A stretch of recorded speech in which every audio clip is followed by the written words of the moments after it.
Hey, true believers and fellow film fans out there, it's Englentine and Dalton the Authenticator. Good evening and happy midsummer, everyone. I've been drinking, so if my commentary isn't quite as sparkling as usual, that's why. Okay, there you go. You don't sparkle when you drink, kids. That's the message to take here. I have a drinking problem myself. I'm probably going to down this whole thing of water before we're done here, but I wanted to talk, just like everybody else in the world, we're talking about the way that the movies are bombing. I don't see a lot of people taking everything into account, though. I've only seen a few. A lot of people seem to be like, "Hey, it's bombing, we won," you know, that kind of stuff. It's not a bomb until the second weekend. In any case, I agree with that. By the way, those are the rules. Those are the rules for literally every other movie in history. So, okay, well, it's certainly not looking positive.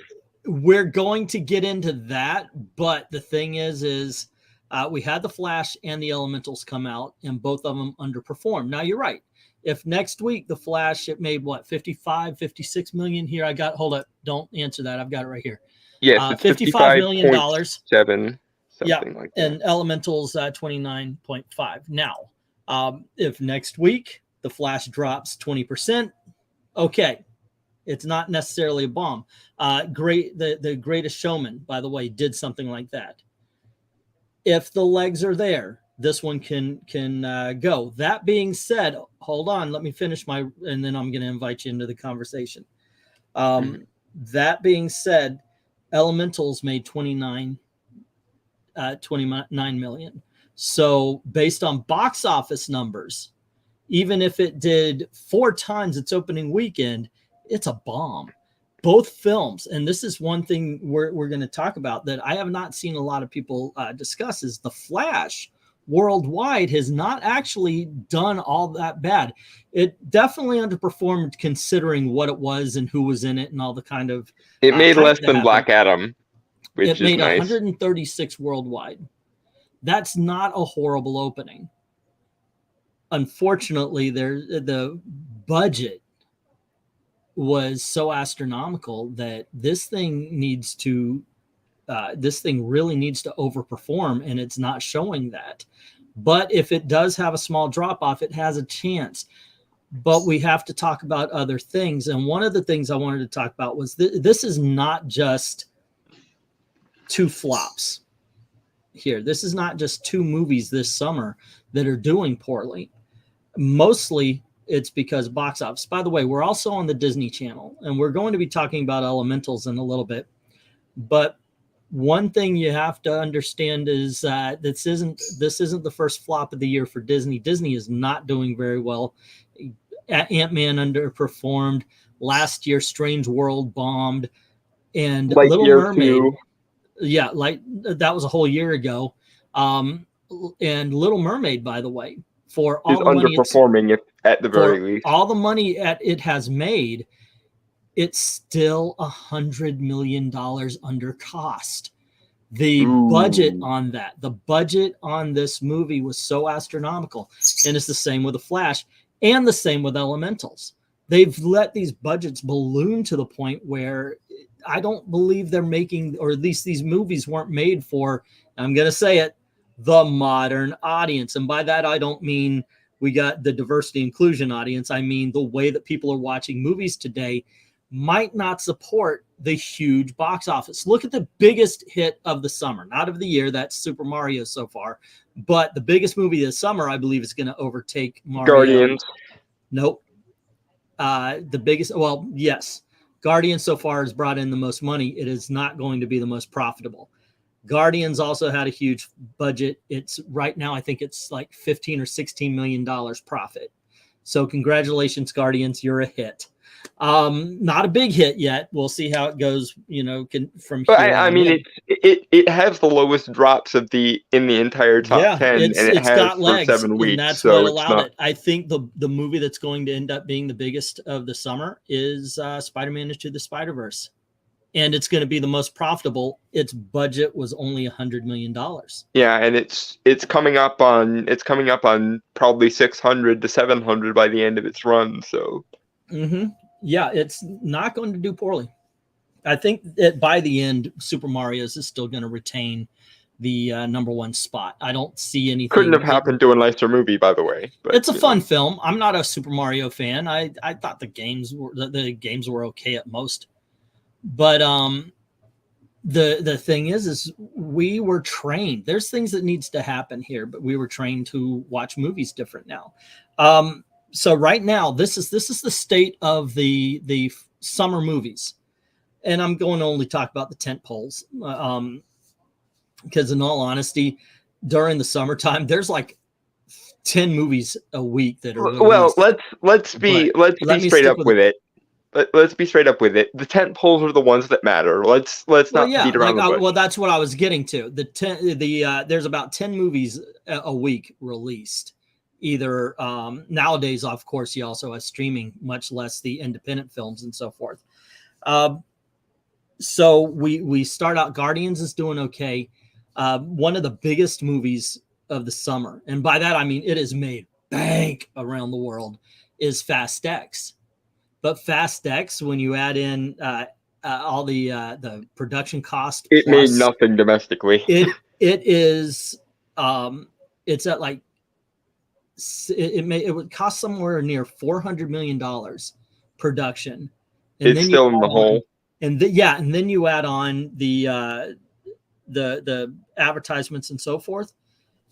It's made what, near $600 million, and it is still yet to return a profit.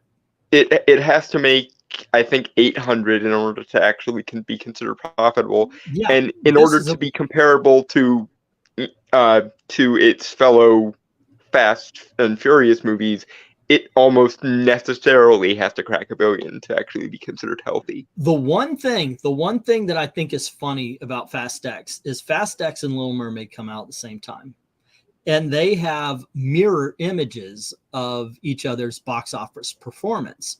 The Little Mermaid's kicking all sorts of ass domestically, but overseas it's not doing all that great. Made nothing. While overseas, Fast X, and by the way, Little Mermaid got raked across the coals for being that. Oh, nobody worldwide is seeing it. It's a bomb. Oh my gosh, I hate this movie. Nice pun, by the way. But the thing is Fast X had the same freaking thing going on.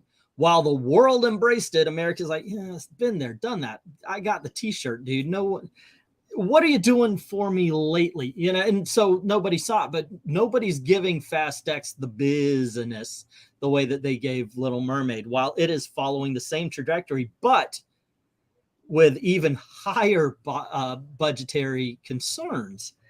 However, I'm going to say this. You know, we did a review. I liked and enjoyed The Little Mermaid. I think it's just fine. Just fine. I had complained about the race swapping before the movie came out, but once the movie comes out, I'm not talking about that anymore. I'm talking about what's on screen. Our biggest complaint was actually Melissa McCarthy before the movie came out, and she delivered a borderline Oscar-worthy performance in the freaking movie. Now, I'm going to tell you something. I watched Fast X. That is dumb as that is the whole franchise. The last movie with space, that was a bridge too far. Lowest common denominator. Fast X thoroughly entertained me. I loved it. Fast X is the Rob Liefeld of movies. Rob Liefeld is not a trained artist. He draws what he thinks is cool and he splashes it on a page no matter how it looks. And that's Fast X. Fast X says, you know what'll be cool? If we have a bomb rolling towards Parliament, but then I jump my car into a crane that's holding a wrecking ball and it knocks the bomb into the water. That would be really cool, right? Lowest common denominator of the movie. There's no way in physics hell would that ever happen. It looks cool, right? Then we're doing it. Wasn't there a scene in Fast X where one of the guys puts his hand on the hood of the car and it like flips the car like it's freaking Hellboy? Yeah. Oh, by the way, figure drawing, actually, China gave change. So it didn't really, they got change back. I don't think it made $5.45, or 45 cents was the tax. It really did not do well in China. And yes, you can blame a lot of it on two things. One, of course, the race swap. Okay. Two, and this is something that Disney, I don't think even thought of when they were going, hey, shouldn't we stick it to the bigots by race swapping? They didn't think about the fact that China doesn't like mysticism in their movies. They just don't. Look at it. Sorry, but it's a thing. And right in the middle of Little Mermaid, you have a sea what? Witch. A sea witch. I'm telling you, that is and one of the magic of the trident. Yeah, that's one of the things that you won't see a lot of people talking about. That's why I wanted to do this particular live stream, because I see people talking about all sorts of stuff, but there's so much more than just my identity politics, you know, which of course you've heard me talk about, but there's a lot more going on to it than that. And I wanted to talk about it. Flash, why the did Flash do so bad? I say the same thing about Shazam. I know a lot of people are like, oh, Shazam's gonna bomb. We win. Woo! Now I have zero to no respect for the black pills. I tried. I didn't try hard, but I tried. But the thing is I said it in the last review you and I did. They are what's it called? Unreliable narrators. Yeah. Their whole way of making a living, paycheck requires them to tell you how bad something is, how much they hate it, and don't you hate it too? And look how they're treating you. They hate you. I'm the arbiter of this message. I'm the good guy, but they hate you. So I'm going to give you the same exact story every damn now time. There are certainly cases where movies do that, and they should be punished for it. Well, that just goes to, look, I've said this before, I'll say it again, and I'm not going to keep repeating myself. There is exceptions to every rule. That should not bear any, there should not bear any need to be told. People should understand that there's always exceptions to every rule. There have been people who've jumped out of airplanes, their parachute didn't go, and they survived. I do not recommend you jump out of an airplane without a parachute, and unless you shouldn't need that recommendation. America. You shouldn't need the recommendation. You should already understand that. Don't discount Mission Impossible Dead Reckoning perhaps being the #1 movie of the year. Fingers crossed. I don't think just because it's Tom Cruise that he's going to be the $1 billion guy like last year. I don't think Top Gun's magic is going to make every movie he's in perpetuity from now on a $1 billion movie. Cruise. I think Top Gun represents a certain amount of patriotism we just aren't finding. Well, I also think it's a good example of the old adage of in the right role I'm priceless. When you have the right actor in the right role, it does magnify the magic a little bit. Yeah, but I would put that same right actor, right role with Mission Impossible. I just think that Top Gun hits a zeitgeist. It hits the Can I finish it? Let me finish my sentence and then jump in. Sorry. There is no patriotism magic going on with Mission Impossible. There just isn't. Top Gun, stop.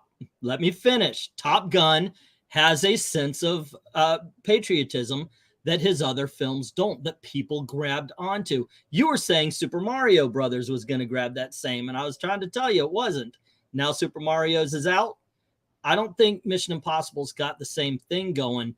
Top Gun was a magical animal. Now please go. Well, I also think it's worth noting that Mission Impossible has never been absolutely huge. It's always been a bit of a niche franchise. And Tom Cruise has been a niche actor within said niche franchise. And like you say, Top Gun is the exception rather than the rule. I think Tom Cruise is thinking that he's the magic sauce that made Top Gun work, but in actuality, I think it's the inverse. I think it's Top Gun that made Tom Cruise work rather than Tom Cruise that made Top Gun work. Tom Cruise is. You could, by the way, say that Tom Cruise is one of the last movie stars. He can open a film, but he can open Mission Impossible. That's what he can open. If you look at his other movies in the past 10, 15 years, it doesn't that have wasn't Mission Impossible. Yeah, they're not as popular. I'm not saying they're not popular. They're just not as. And even then, like I said, Mission Impossible has always been kind of niche. but I am so jazzed for that film. Will it win the box office? I have no idea. Let's see. I'll get a couple of comments. No one likes Ezra. Young Barry was insufferable. The movie is Flashenstein. No, it wasn't. Flashenstein's monster. Throw in everything for nostalgia. Also, once again, by the way, I'm not thinking you saw the film, because everything you're complaining about is outside. You know, all the stuff you're complaining about is things you didn't have to see the movie to understand or know. Well, okay, I'll defend this a little bit here, Eglantine, because I know you have this thing where you can just act like an ostrich about everything that's not on screen. But well, when you go see a movie, yeah, you gotta watch especially, and I do my best to try and I do my best to try and put them in separate boxes too. But in today's day and age, where part of the hype machine is the internet, is the knowing what's going on behind the scenes, you can't have that be the hype machine and also not suffer the anti-hype machine when stuff like that goes wrong. If you want to use the internet as a hype machine, if you want to use the behind the scenes stuff as a hype machine, you can do that. But that means you also have to live with the fact that that stuff is going to be an anti-hype machine if it goes wrong. Live by the internet hype machine, die by the internet hype machine. That's just the rules. I loved Across Spider-Verse. That movie was not a flop, at least for me. Okay, hold on. We never said. Actually, you jumped on. Welcome, by the way, Jessica Drew. I actually mentioned that I believe that Into the Spider-Verse will be the #1 film of the summer, easily. That being said, what we're talking about is, even with like Fast X has made damn near $600 million if it hasn't crossed it already, and it's a flop. I mean, it's a flop of 100 million or more. Little Mermaid, for as much as we didn't like it in the States, or for as much as we did like it in the States, overseas bombed. It still made a lot of money, but it's still also $100 million short of what it needs to be profitable. Guardians of the Galaxy, big hit as far as people going to see it. It made so far about $15 or $16 million, which is cool, because anything after this is profitable, and who doesn't want a cool $20 to $30 million in their pocket profit, right? So I'm not saying everything of the summer was a flop. I'm saying that the big budgets, that more than just what we're seeing on screen, as it is brought up. And you're right. I can't discount the Ezra Miller of it all for part of the reason why it's also not just it's also not just Ezra Miller. It's the fact that James Gunn came out months ago and basically said, here is phase 1 of the DC universe I want to make, and also everything else is kind of just in production, in whether it matters limbo in the meantime. You know, I kind of I heard this about The Flash, and it kind of baffled me that I think the way people talk, and obviously I'm not a mind reader, but the way people talk about how James Gunn, as it was put there, James Gunn lied. I don't think you would have appreciated if it was sort of what was that, the Rebirth book, where it had a good story, and then at the end it was all just previews for about 100 different projects. It's not, if it actually did a clip show at the end of what was coming up, hey guys, Creature Commando is going to be, I think that wouldn't have been I agree. Doing what people were expecting. Doing that would have been a problem. But what you could have done is, when he reboots the universe, have it be the upcoming Batman that it gets rebooted into. Have it be the upcoming Superman that it gets rebooted into. And then when he goes back and changes things back, have the new actors stick around so that it functions as the linchpin between the post Snyderverse era and the Gunverse. That's what they should have done, because the entire purpose of Flashpoint in this context is, oh crap, we founded a universe on shaky ground. Here is our in-universe excuse as to why we get a mulligan. That was the whole point. So to not have at least some crossover between the Snyderverse and the Gunverse, to have it be this random alternate universe that doesn't relate to anything that we get rebooted into, rather than here's why everyone looks at, like, big for example, problem with that though, and you're right, maybe I'm a different breed of cat, because I tend to put 2 and 2 in my head very quickly and very understandably. I'm not saying you guys don't if you disagree or anything like that, but I've been trained by my father. My father is very good about saying, okay, this is where they're going to attack us from, and this is why, blah blah blah. There is no way, shape, or form, when James Gunn came out and said it's going to reboot that or any of that, it's not going to, because then they're not even done with scripts. And this movie was made to reboot the Snyderverse. This had nothing to do with the Gunverse or whatever you were going to end up calling it. So there was no way it was going to be that movie. But the thing is, from the beginning. Even with James Gunn standing there and telling you, there's no way it's going to be that. I can't believe I'm the only person who sees him saying that and understands that. Let me offer the counter argument then. Hey, Nerdy, how you doing?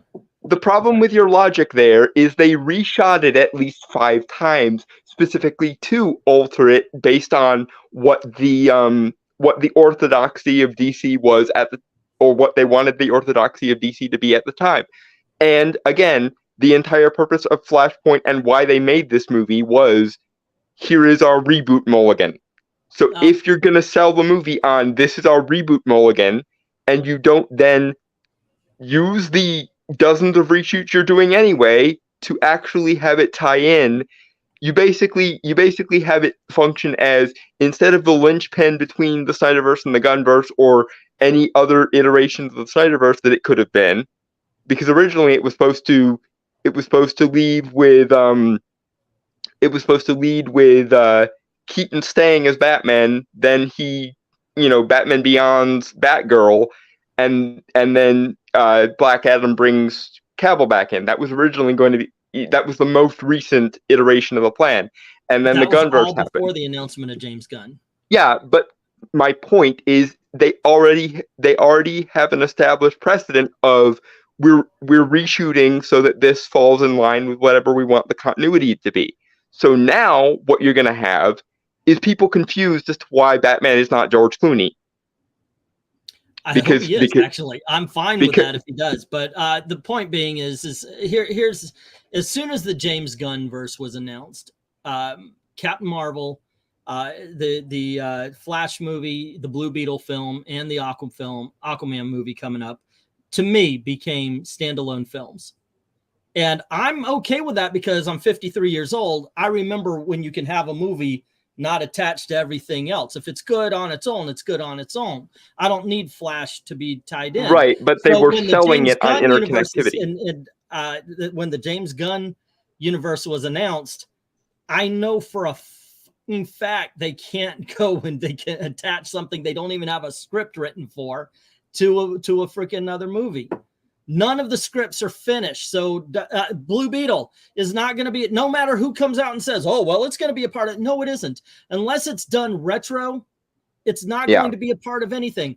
It's going to be its own standalone movie, just like every other fucking movie you guys watch that isn't a superhero movie. Right. But again, honestly, it's this thing going on where we have to have now all of a sudden, oh my gosh, it's not a universe. Good. I don't care. Is frankly, I was going to get to this point later anyway. A way to save these freaking films is start separating them. Like I said many, many times before, look on the top. Marvel is not a franchise. It's a studio. Start freaking treating it like a studio. Captain America should be its own animal. Thor should be its own animal. Iron Man should be its own animal. Occasionally have them cross over, but don't make it so you have to watch Loki in order to understand Ant-Man and the Wasp.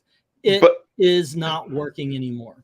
But again, and this is the problem. It's similar to the previous problem that you were having.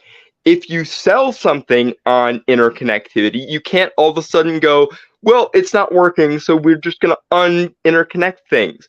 if you live by the interconnectivity, you can also die by the interconnectivity, and them are just the rules. You can't set a precedent and then undo it when it's not working for you anymore. You have to think things through. You can absolutely undo it when it's not working for you anymore. That's the smart thing to do. Figure drawing and says, when people are pissed because they were sold on one thing and you're offering them another, you don't have the right says, to my view, WB told Gunn to hype all-time great Flash. And by the way, we got a lot of that.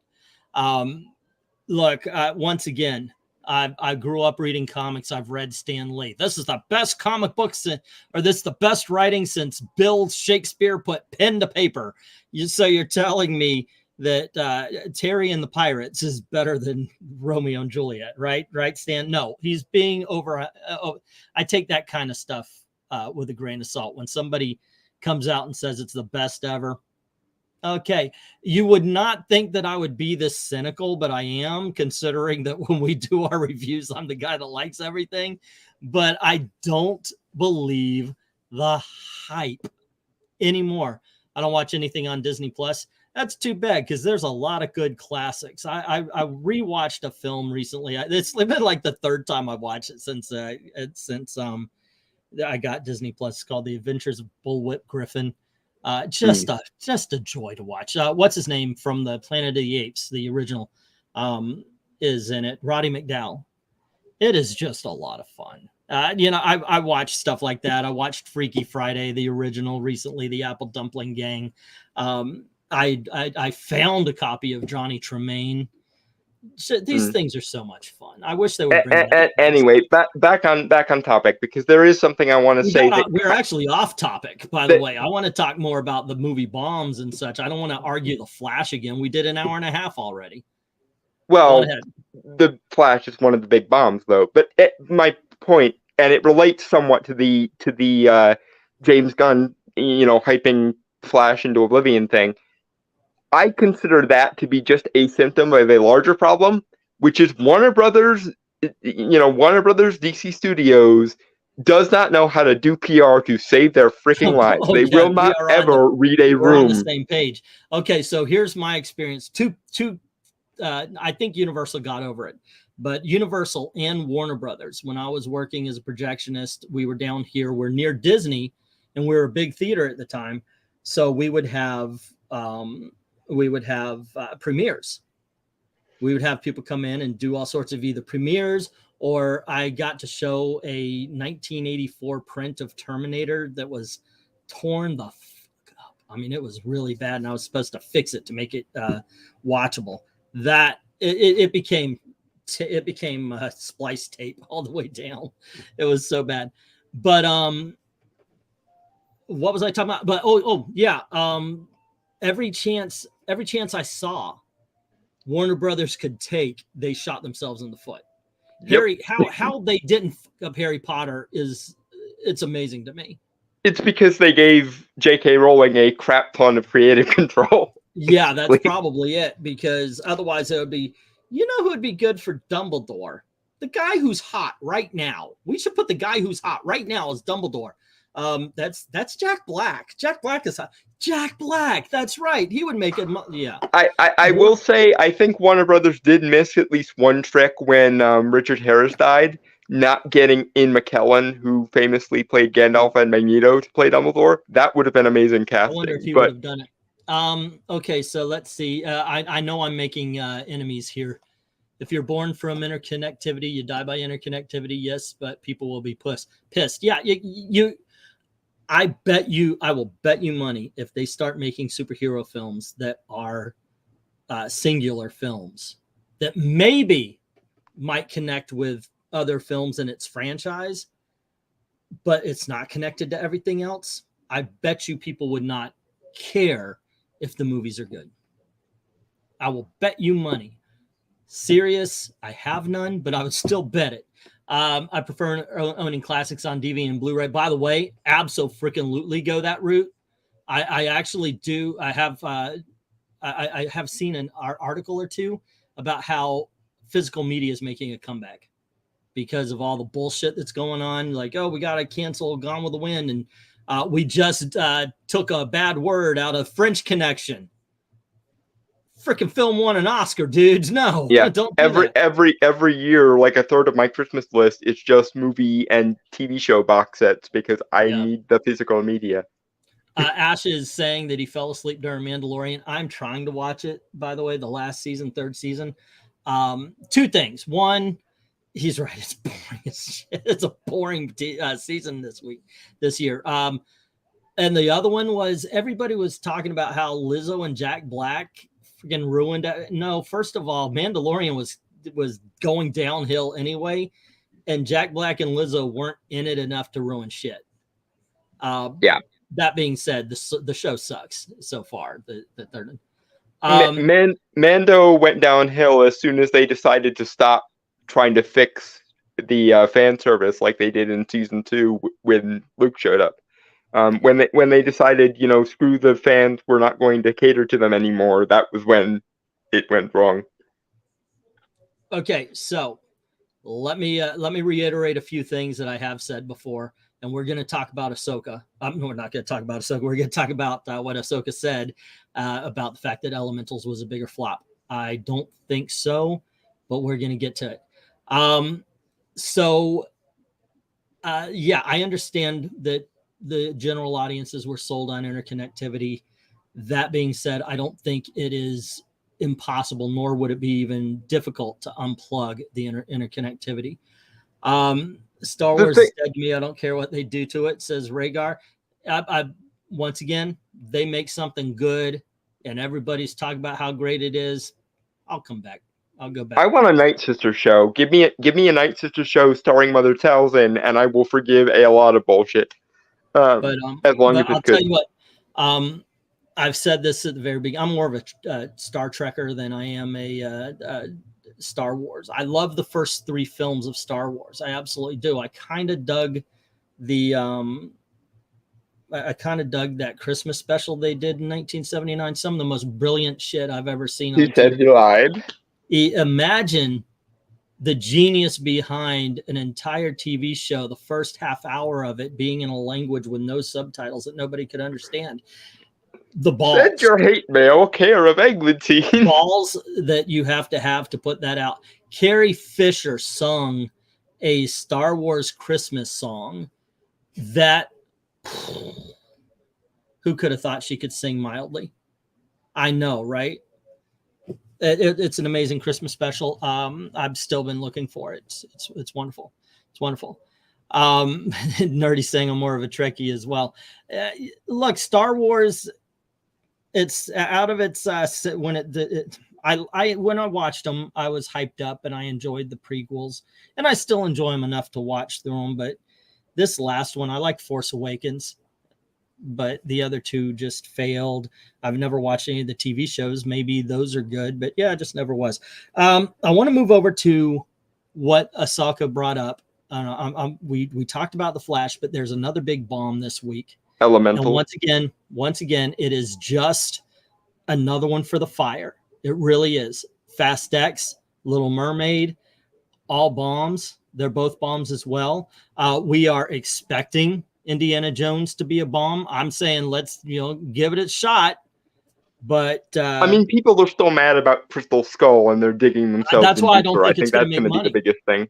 I look at Suicide Squad. I have not met but maybe a handful of people that didn't like James Gunn's Suicide Squad, but it bombed for 2 reasons. One, they put it on HBO Max at the same time they put it out in theaters. That did not help anything, but also because the Suicide Squad, for all of the money it made, and it was a profitable film, for all the money it did make, pissed off people. Pissed people off to the point where they're like, oh, Suicide Squad, I'm not doing that again. But when they watched it on Max or HBO Max, it was like, holy shit, this was good. I wish I saw it in the theaters. Yeah, the only reason why James Gunn's Suicide Squad is not the best movie DC has released in the last 10 years is because Joker exists. And that is literally the only reason. And Joker is a fucking classic. Mm-hmm. Okay, so let's talk about this Elementals thing. Elementals, and I'm going to not apologize in advance to any Gen Zers out there. You're millennial, you're off the hook. Finally, someone else to blame for actually, literally no, everything that you're goes back wrong. on the hook for this part. Millennials brought racism back. I've said this before. We had racism licked. It was done. Anytime anybody was racist, they got kicked out of the sandbox. You can't play well with others. And we knew what racism was. Nowadays, freaking milk and peanut butter is racist because, and I kid you not, black people use it.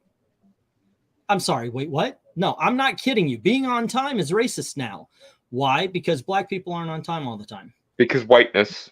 We're the racists for saying, yeah, you should be on time. No. Black people aren't. And by the way, this isn't me saying this. This is an Institute of African American Studies saying this. So anywho, the whole racism thing got blown up all over again. You guys, an idiot. Again, not all of us, but you know. Hashtag not all. Generational sins and all that. I know. There's a woman we're going to talk about in tonight also that just got sacked from Disney, and her whole point was she's going to be bringing in the diversity, equity, and inclusion bullcrap. DEI, yeah. It should be DIE, but I think they know that if they phrased it like that, it would get mean to. So. Yeah. So anywho, they decided that they're going to queer up. They're going to make sure that everything is either about gender or race. And most of it, I swear to gosh, I joke around. People took me serious. I used to joke around about Lightyear, about how it was being marketed like a lesbian porn film. And people, it's not lesbian porn. That's not what it was being marketed like Contact, though. There's two lesbians and they kiss. I missed it because I went, hey Gail, blah blah blah blah. Yeah. Okay, where's the lesbian kiss? I saw the whole movie except for I turned my head for a second. I missed it. The biggest problem is that the biggest problem with Lightyear was that they had an entire lore of Buzz Lightyear, and it was fun and engaging in the Star Command TV show, and they didn't use any of it. They turned it into a hipster movie instead. This woman decided that she was going to make movies that she wanted to see, and that's the big problem. These are movies that she wants to see, that her and people like her want to see, not what it literally only her. Yeah. So Strange World comes out. This one, now we get Elementals. Now this is the Elementals. Elementals is about Zootopia, except instead of animals, you have the elements. But the way it is that you have the water world, you have the air area, you have earth, and you have fire. And then you have this one big city hub where they kind of, you have air and you have water, and then you have earth, and the slums, the ghetto, I shit you not, are the fire people. The fire people are black people and Latino people. Let's just get this out there. This is not a subtle message, by the way. And they have the main fire characters have a shop.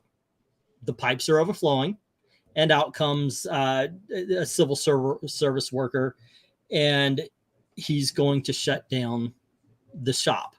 Of course, the girl, she's, by the way, hot-tempered. Remember, fire means black. That's what you need to know about elementals. Oh God! So no. The girl has a hot temper. Okay, and it's basically we're treating the black people and the Latino people really, really bad.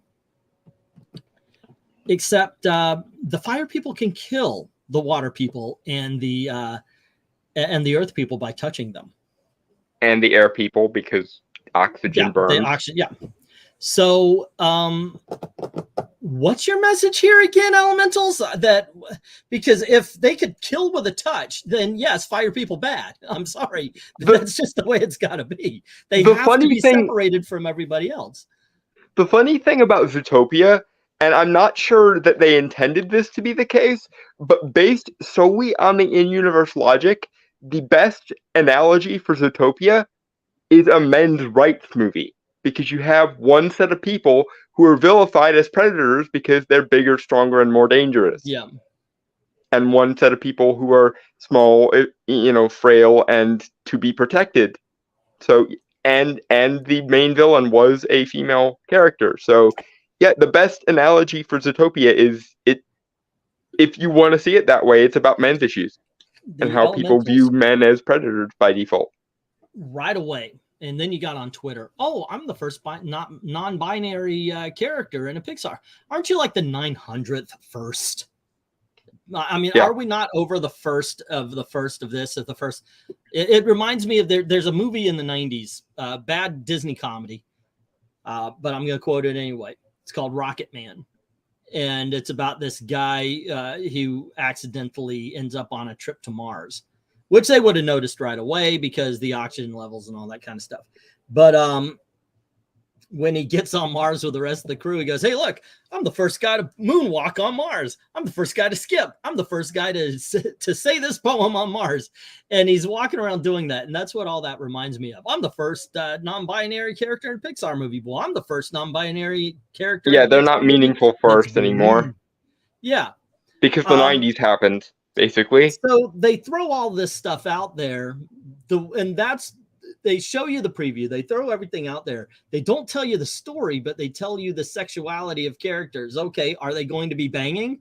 No, then why do we need to know the sexuality of these characters? Yeah, they're not even in the context of romance subplots. If they were in the context of romance subplots of two characters falling in love with each other, fine, sure. But other than that, no. Fuck. Okay, so Elementals bombed $29 million. The only thing that made less money was Toy Story. And that's from 1994 and 1994 dollars. Yeah. When adjusted for inflation, Elementals is the bottom of the barrel. It's done. We were talking a little bit earlier. Which one's the bigger flop? Going by, is it Flash or is it Elementals? Going by ticket sales, excuse me, flat out, Elementals. If you hope a movie has legs, and if Flash catches on, okay, if it makes 4 times its money, 5 times, it won't make the money back it needs, but it'll definitely make more than Elementals. If Elementals makes 4 times its money, that's $120 or $120 million. That is less than Flash's opening worldwide. It's not going to do. I think worldwide Elementals made like $38 million. Yeah, it's 160. Like, I think when you throw in the domestic and worldwide, Elementals is roughly even to Flash's domestic. Yeah, and so Flash, once again, without the budget, didn't make a bad opening. It made a not as bad opening, I should say.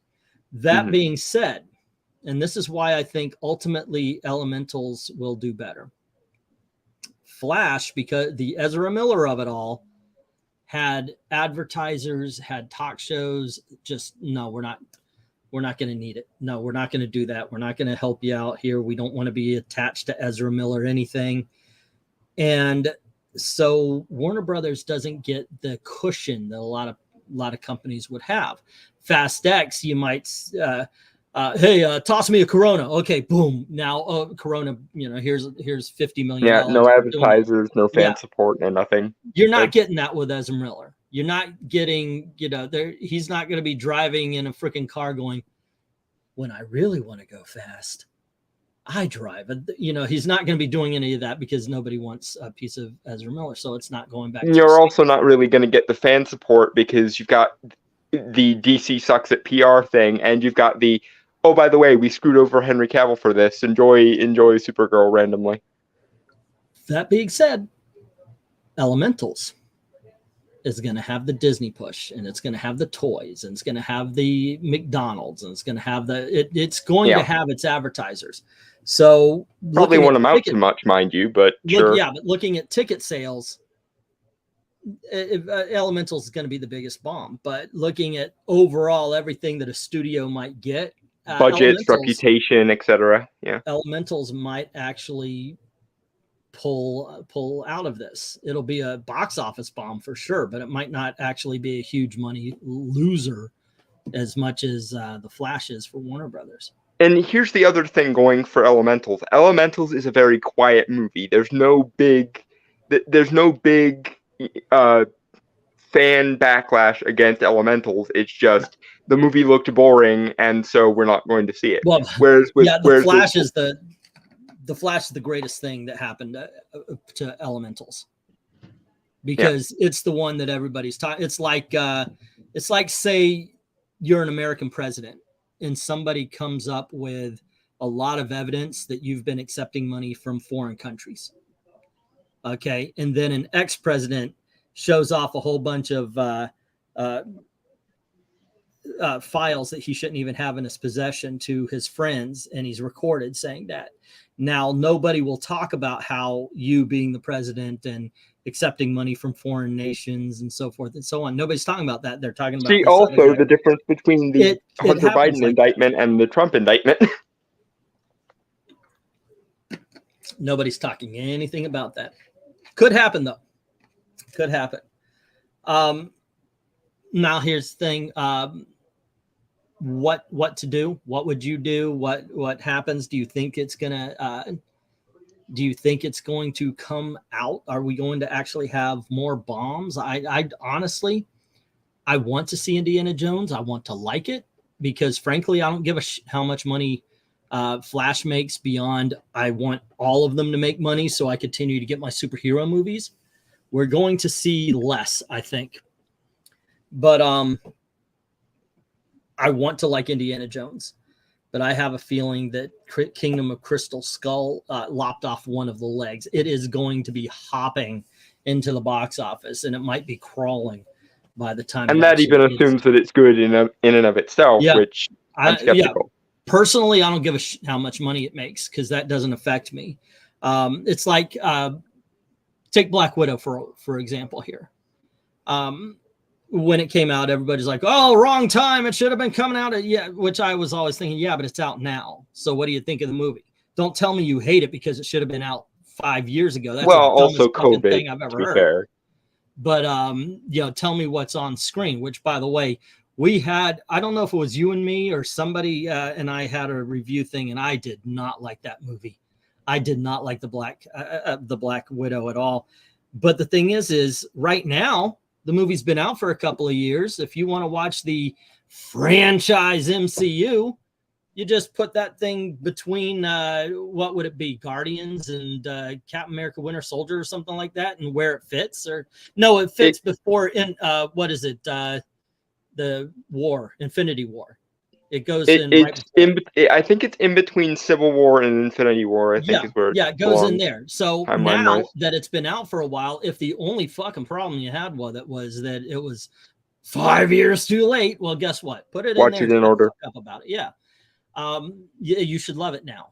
Everything about it didn't matter because it was released the dumbest freaking thing. I heard people say that. I had people say that in my released. What was on the screen, you jackass? I mean, my biggest complaint with it wasn't about the Budapest thing that Hawkeye and Natasha kept talking about since Avengers. That should have been the movie. And of course the way they handled Taskmaster was kind of iffy, in my opinion. Those were my two biggest complaints. Yeah, they weren't. Were that it was just not a very good spy movie. Also, that's legitimate concerns. It's like when I see certain reviews, I know you're not reviewing the movie. You're reviewing the. You didn't actually watch the movie you're watching. Yeah, you watch somebody bitch about it, and then you're just repeating. I hope Dune is #1 movie that would make an artist-driven sci-fi film be #1 in 2022, 23, and 24. I hate Denis Villeneuve, so I disagree. And I really, really, really hate what he did to Dune, so I disagree. But I acknowledge that I'm in the minority on that. I will maintain I hate Denis Villeneuve, and I especially hate what he did to Dune. We should have gotten the Jodorowsky Dune. That's my. I want somebody to eventually, with AI, make the Jodorowsky Dune. Dune was awesome, by the way. Look, and here's how awesome it was. I watched that David Lynch piece of shit in 1980, and I didn't want anything to do with Dune. I wouldn't read the movie or the book. I wouldn't read the comics. Dune sucked so bad, it ruined anything that had that name on it for me. That's my hypocrisy there. The Dune. So I go and see this Deneuve, whatever his name is. Denis Villeneuve.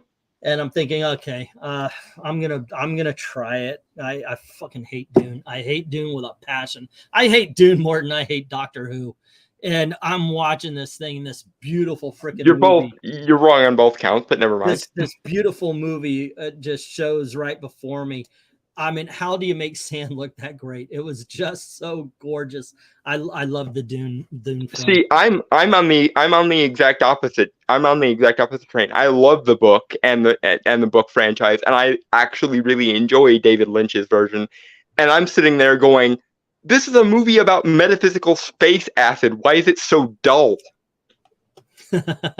It's Game of Thrones in space, but with magical, actually warp space and time acid. How is this boring and this conventional and this just dull looking? Denis Villeneuve. Yeah, I see. The whole thing is the 1980s film. It just ruined it for me. And normally I was somebody who my personality is, if a movie comes out, okay, I want to read the book now. And by the way, I think that's the greatest way to do it. A lot of people try to read the book first, but to me, if you read a book and then you watch the movie it's based on, the movie's like a Cliff Notes. Arrival was fine. That's his best movie in my opinion. I hated Blade Runner 2049, and I absolutely abjectly hate Dune. I also hate the influence that Denis Villeneuve had, because you could tell from watching Eternals that Chloe Zhao was ripping off Denis Villeneuve's aesthetic. And to be fair to on the ripoff point, Denis Villeneuve is very obviously ripping off Christopher Nolan, who I also don't particularly care for in a lot of ways. So that might be why I don't like his style at all. The views of some of England Team's guests are not necessarily the views of the channel. Yeah, I know. Now the hate mail is being sent my way. But yeah, don't turn a movie about metaphysical space acid and quasi-medieval intergalactic politics into a boring as crap story. I just realized I'm also sharing this because we were talking about elementals, and I think even in the elementals review I dropped about 10 F-bombs. So this is on the Disney Channel too. I don't care. I'm a Doctor Who fan, says Nerdy. God bless you for it. God bless you for it. For the longest time, Doctor Who was almost like manga and anime fans to me, because I would mention, I hate Doctor Who. I just cannot get into it. I don't hate it. I just don't watch it. I didn't like it. It's a non-entity to me. But anytime I would tell somebody, I'm not a fan of Doctor Who. Oh, you got to try the third Doctor. You got to try the 45th Doctor. Oh my gosh, you got to, it's. No, I don't, because I already have. And you know what? I'm done. I'm done trying. God bless you Doctor Who fans for sticking in there. It's good, except for I know a lot of you have jumped ship. Now you're seeing what I see. Doctor Who sucks. No, it's not the Doctor Who. It's not the Doctor Who sucks now. It's that they disrespected the franchise with the 13th Doctor, and it's not even because she's a woman. If you had an actress who was willing to play the 13th Doctor as an incarnation of the Doctor instead of a feminist surrogate Doctor, or hell, if you had Michelle Gomez or Alex Kingston, who played the Mistress and or River Song respectively, if you had them regenerate into being the Doctor and have an incarnation of the Doctor based on either of them, that would have been perfect. That would have been a perfect incarnation of the Doctor. Have Tilda Swinton play the Doctor. Have Helen Mirren play the Doctor. It doesn't matter to me that they're female. It matters to me that the 13th Doctor is a feminist Doctor, and that the writing is very feministy and disrespects the actual lore of Doctor Who. That's why the 13th Doctor is bad. Not because she's a female Doctor, but because she's a feminist Doctor. Here's a good question, or at least a good way to put it. If anybody attacks you for, oh, you don't like women, you don't like Doctor Who now because you don't like women. Here's a good question and a good way to end that argument. Would you still not like Doctor Who if she performed it with her top off? If you still don't like it, it ain't about the fact that she's a woman. It's about the fact that everything else. If you would watch not that pretty anyway, but whatever. Yeah. Well, I've got the 53 in me. You know, it's like, okay, you know, she's an older person. But point being is that obviously a guy, especially a guy into sci-fi, if we've seen them with Sybil Danning movies, with all sorts of pop top queens being in sci-fi. We'll watch bad movies. Hello, girls. Okay, that makes it better. But if it doesn't, then it isn't about the woman. Well, and here's another example specific to Doctor Who specifically. I absolutely adored. I love the fact that you just swept that under the rug. Let's go forward.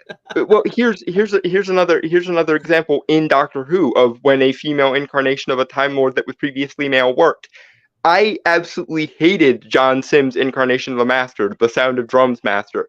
I loved the Mistress. I loved Missy because she played an incarnation of the Master, and she was a better incarnation of the Master, in my opinion, than was John Sim when he was playing opposite David Tennant as the Doctor. So it's not that you can't do a, you know, Time Lord regenerates into the opposite gender story, because the Mistress worked, or all the other, you know, times that a Time Lord or Time Lord adjacent thing has been female has worked. It's that you can't have the Doctor play a feminist character, and you can't have the writers basically using a sci-fi or rather a science fantasy franchise, which is Doctor Who, to lecture the audience and say how toxic our audience is, just like you can't with every other franchise. Yeah.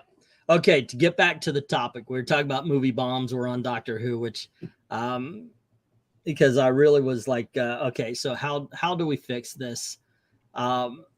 You know what, I was going to do a thing about the woman that got fired, the DEI thing, but we'll talk about that later because we're already an hour in. Once again, I think the way to fix the superhero movies is to let the superhero franchises be their own franchises. And by the way, that doesn't mean they can't connect. That doesn't mean like at the end of phase 1 DC, you have a Justice League movie or something like that where they all come together. That's what we got now. A lot of times what's happening in the Justice League has nothing to do with what's happening in Superman, what's happening in Batman. Let's get more. I think it would actually benefit to have the movies more like the comics, where they have their own stories, and then, hey, here they are teaming up. Right now, I think one of the big problems with Marvel is phase 4. For as much as I didn't hate everything in phase 4, I think it did more damage to superheroes in general. It set in what I've been trying to fight all this time, but apparently everybody's susceptible to, is the superhero fatigue, because they just had one movie or TV show after another that a lot of people deemed as lackluster at best, or there's just too many dark. I don't think, by the way, this is the worst phase. If you look at what was it, phase 2? Phase 2. Yeah. Phase 2 had a lot more than phase 4, or their highs were lower and their lows were lower. Go on ahead, say what you're saying. I'm kind of I'm gonna disagree with you, because I don't think the interconnectivity is the problem. But much as in the comics, whenever they reboot things or try to spin off a new continuity, you have to take your time to do it right and do it with quality, or everyone is gonna balk, because if you sell us on the interconnectivity, then just as the rising tide raises all ships, the lowering tide sinks all ships. It does bring up the question. I think it's a louder question in the movies than it is in the comics. Well, Thor has big old ships careening into, what was it, Sweden or something like that, in Dark World. Okay, where were the Avengers? You know, where were the Avengers is the biggest question. If there's a big to-do anywhere in America, where are the Avengers? They should be helping. Yeah, I agree with Ash. It's a quality issue, and that is the first time in months that I've agreed with Ash on anything. So we're right. It's a shitty movie fatigue, and I agree with you as well. I mean, I like a lot of stuff, but that is mainly because I learned how to watch a lot of stuff, if that makes any sense, for basically what it is. When I was a projectionist, I was told to watch every movie before it was put on, so I saw damn near everything that came out in our theater and the theater surrounding in the 90s. Damn near everything. And just for self-preservation, I learned to watch good movies, obviously, like Silence of the Lambs and such. But I also had to learn to watch shit like Barney the Magical, whatever it was called. Thomas the one with the eggs. I remember that when I was a very, very little kid. When you spend 2 whole films watching the Olsen twins trying to make it to the concert on time, yeah, the Olsen twins was the 90s equivalent of I'm trying to think of a thing they're trying to make a thing that just won't become a thing. Oh, whenever I hear anybody say, you know, Biodome was the worst film of the 90s, no, it wasn't. Olsen twins. No, everything that the Olsen twins released direct to video. It wasn't even the worst. Dumbass people or dumbass guys run the movie. That was Meet the Deedles with Paul Walker. That movie is true suck. Remember Freddy Got Fingered? There's a movie that's practically Doddist. Oh, that was horrible, horrible film. No, it was meta. It knew it was no, it was just shit. It was just bad. Marcel Duchamp would be proud of that movie. It was god awful. It really was. There is no superhero fatigue. There's shitty movie fatigue. I remember that Barney movie. Barney, everyone hates poor Barney, and they brought him back to an animated form. I love you. Yeah. I can do the voice, or at least I used to be. Childhood trauma resurfacing. Yeah. Look, this is the summer of bombs, man. It's a weird situation. Once again, a movie making money or not making money doesn't affect whether or not I like it. What's on screen matters, because after it's all said and done, if I decide to buy the DVD, it doesn't matter how much money it made. It matters how much I liked it or not. That's been the way with everything. One of my favorite Disney films, Alice in Wonderland, the animated version, by the way, that was it was a bomb when it came out. Not every Disney movie hit, but yeah, Jungle Book was. Wasn't Sword in the Stone also a bomb, or at least it underperformed massively? Yeah, Sword in the Stone, I do not believe made money. I could be wrong. That's a video all in itself. Who was the worst band of the 90s? Remember Hanson? I was in my 20s and raising kids. I could give a shit about who was a band. Who do I think the worst band was? It wasn't Hanson, actually. I couldn't name it to you, but those singers, all of them. I don't care if it was Pearl Jam. I don't care if it was Creed. Freaking hell, if you had to do that with your voice to get it, no. What was that? Black hole sun, horrible. Creed, freaking horrible. Pearl Jam, horrible. Just that whole freaking shoegazing thing. Oh, fucking lighten up. You're making $1 million a fucking record at least. Just hated it. You know what? I went to a Kiss concert. Freaking Kiss concert. Fucking Kiss. And their opening band was Verve Pipe. Talking about a funeral dirge before a party. Holy crap. You know what? As much as I love their song from the movie Rockstar, Verve Pipe. Do you know why? Because none of the other bands ruined a freaking Kiss concert for me. I truly hated the fact that I arrived early the day I had to sit through Verve Pipe before I got to Kiss. Yeah, never trust the opening act. They even stopped and says, "We know this is depressing for a Kiss concert." Yeah, then get the off stage. Then why did you sing it as the opening act for Kiss? Oh, dear Lord, it sucked. Son, won't you come? And it wasn't the fact that it was just not good. It was played everywhere. I know words to these songs. I don't want to know. So yeah, Hanson for bop shoot bop bop. They were a freaking teen beat band. They did exactly what we want you to sing songs to little girls who will go crazy and then they'll buy the records. That's what they did their job. They did that. Oh, and by the way, you know who is worse than them? Any fucking woman with a guitar in the 90s. Could you please point to a more pretentious kind of music than I'm a girl band? Okay, here's what was their freaking name? The Jewel. I'm gonna write a book of poetry. He's like, oh, good God. Yeah, I commiserate with you there because I'm from rural Pennsylvania, and so every time we went anywhere when I was a kid, the radio was constantly stuck on country, and there's a reason why it takes a lot for me to like a country song in this day and age. Wait, are we still pretending Garth Brooks was good? No. Okay, or cool. at least I'm not. Because good. Other people may vary.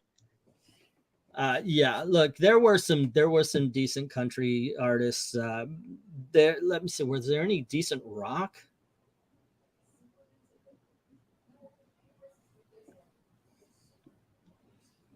In the 90s? Not that I was aware of, although I was a kid at the time. Who's with the dude with the harmonica? I'm hearing harmonica. Hey, dude yeah. With the harmonica. Why'd you give me the runaround? Something like that. I don't know. I blocked a lot of the 90s out of my head. What a freaking come down from the 80s, man.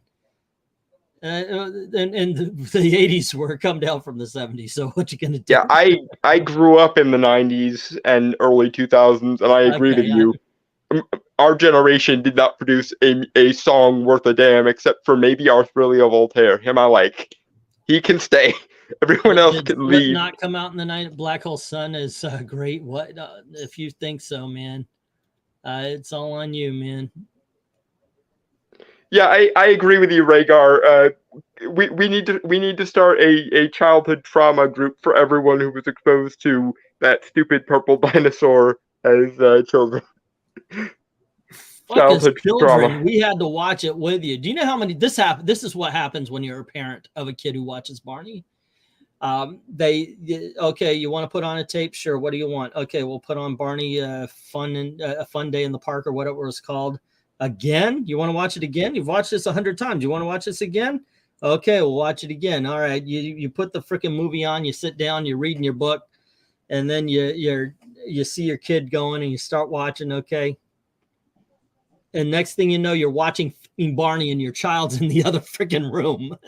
It's like, wait, why am I here putting it with Barney on the TV and the kids? Yeah, my entire generation apologizes to you for that, because unless I misremember, your daughters and I are roughly the same age, so I'm sure. Same age as my youngest.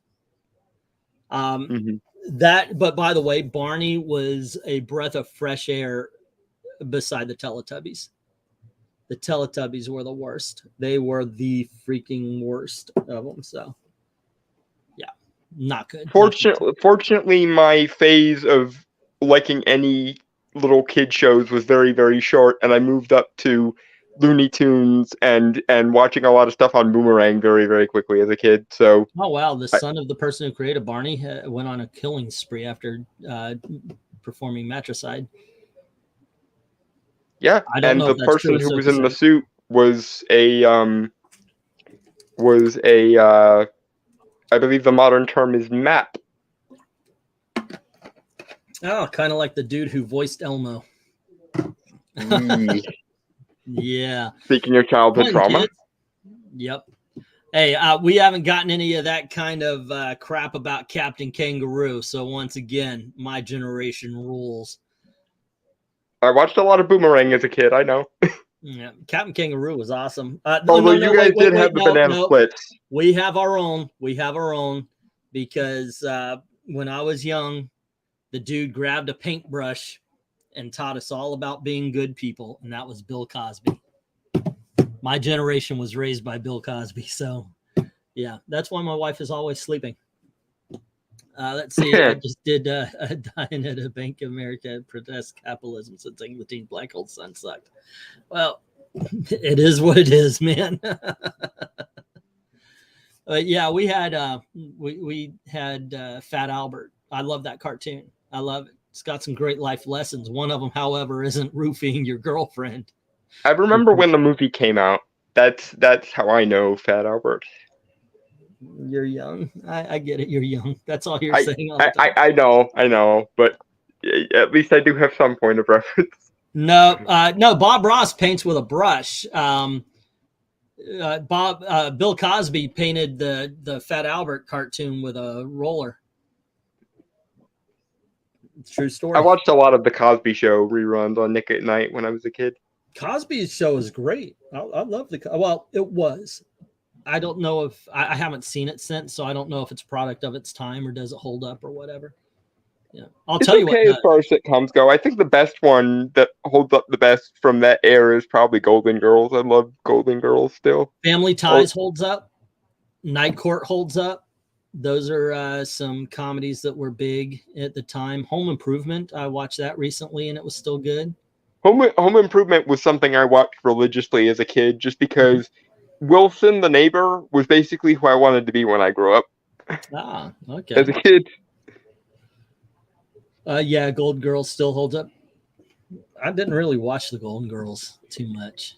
The Golden Girls was my great-grandma's favorite show, or one of my great-grandma's favorite shows, and I went to her house every weekend until I was about 15. So I saw them. I watched them. I didn't hate them. It's just I never watched it religiously.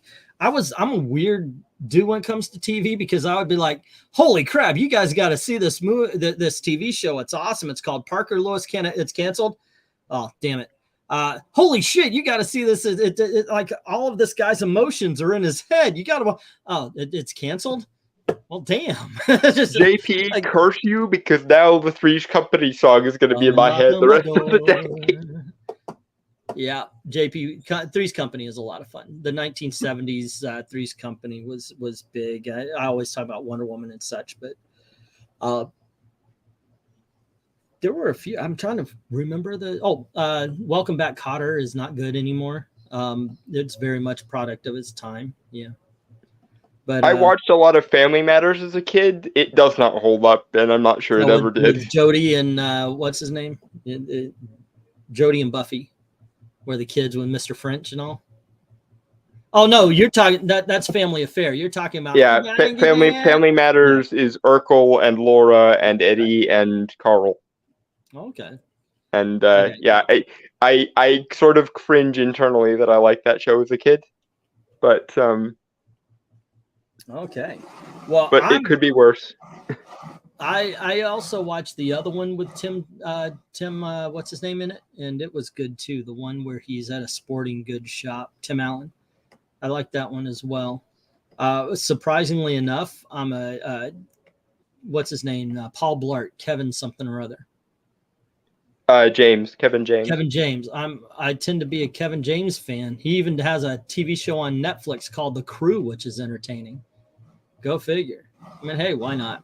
Why not? Bill Burr has a show called F is for Family. It's an animated show on Netflix. It's pretty good from what I've seen of it. Oh, okay. Yeah, I tried because I like his comedy. The kid, it's tall, scrawny kid. Shoot. He on Netflix. He got to show somebody wants to be famous. I can't remember the guy's name. He started off on YouTube. Tall, scrawny kid. He was in that Promising Young Woman movie or something like that. I can't think of his name. White dude. But there you go. That's takes on TV.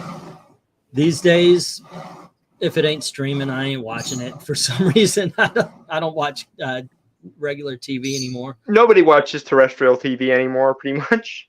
I'm a big into Gordon Ramsay cooking shows. So I like watching the Master Chef Junior, the Hell's Kitchen, and all that kind of stuff. I've been a fan of cooking shows for years. Mm-hmm. I never got that heavily into Gordon Ramsay. My guy was Alton Brown. I watched Good Eats religiously as a kid, and I can still turn it on and enjoy it every time I watch it. Well, downstairs they watch. My mother-in-law watches Beat Bobby Flay, like it's the only TV. That and the lawyer show that's been on for 50,000 years, L.A. Law. That seems to be it. So I get to hear that one. It sounds okay. But what is it? I'm trying to get through Mandalorian season 3, I'm really, really emphasizing trying. I want to put on the Natasha Lyonne show where somebody got murdered. My memory's going right now. Silo is a good show so far. I'm trying to go get through that one. Yeah, there's a lot of stuff I'm interested in. And whatever Korean murder film is on right now. What was the last one I saw was something called Alice in Borderland, where they're all in a big old game, and if you lose, you get killed by some sort of laser from above. So yeah, I'm cool with that. Let's see. I hated the annoying kids on Home Improvement and could not get into it. I wanted to delete it with my bare hands. The kids were annoying, especially in the early years. When they aged them up into teenagers, they weren't as bad. But I watched it mostly because, like I said, Wilson the neighbor was basically who I wanted to be when I grew up. By the way, in the last 3 years, I've made it through all 10 seasons of Married with Children twice. That is one of the funniest freaking shows to ever grace the TV show. It is that Carol Burnett, and it's talking about real classics now. Carol Burnett, the Dick Van Dyke Show, I Love Lucy, freaking hilarious. Are women funny?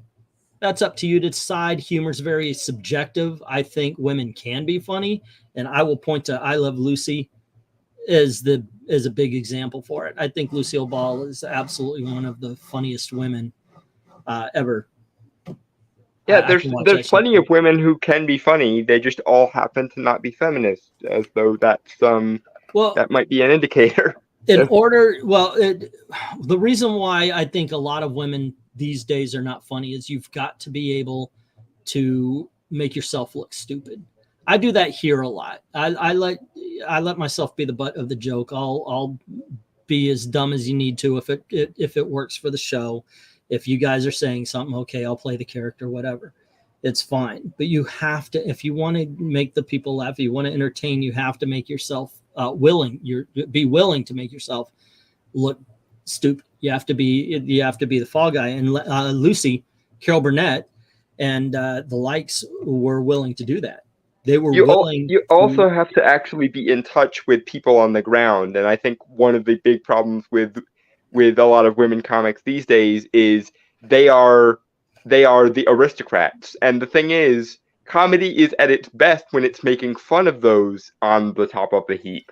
I think but when the person on top of the heap tries to be funny, they just come off as condescending and belittling. I think a great example of what you're talking about is Ellen DeGeneres. Have you ever seen her stand up in the 80s? She's fucking funny as hell. Yeah. But as she got more and more success, I think she became part of the establishment. Yeah. And, same thing with Whoopi Goldberg. She can be absolutely hilarious when she wants to be too, but not on The View. Watch her 1980s stand-up comedy. I think Whoopi Goldberg is hilarious in those. But yeah, these days she's just another cackling hen on The View. Let's see. The Ugly Fubar chick is funny.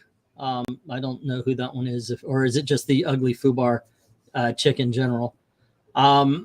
Women generally are not funny, but there are exceptions. I don't find Sarah Silverman particularly funny. Insufferable.